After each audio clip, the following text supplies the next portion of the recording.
Speaking of Vice President Leni Robredo, do you have any plans na bigyan na nga siya talaga ng cabinet post or any plan for her? Oh, you listen.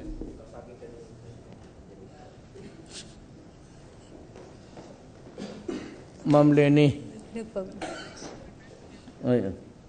it is afternoon pa pala. Good afternoon. Nandito ako sa opisina ngayon. Tinatanong ako ni Rocky Ignacio sa Malacanang Press kung bibigyan ko raw kayo ng pwesto sa kabinete. Yun ang tanong niya.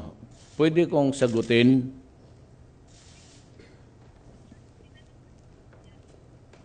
At tinanong ko rin.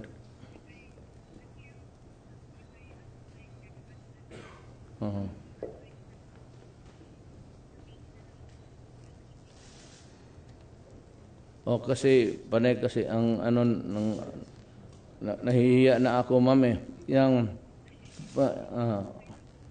nakikinig ang buong cabinet, ma'am. Pati yung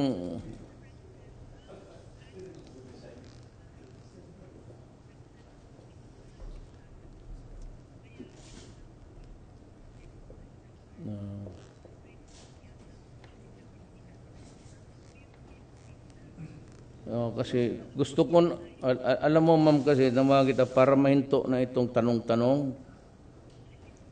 Pwede po, kaya nga para do not be apologetic, but gusto ko na itong tanong. Pwede ka housing, ma'am? Can you be the housing secretary?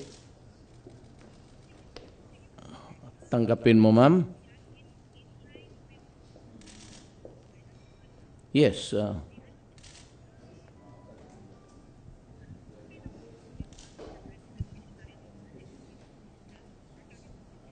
Wag na, ma'am, kunin mo na lang the executive secretary will hand you the appointment.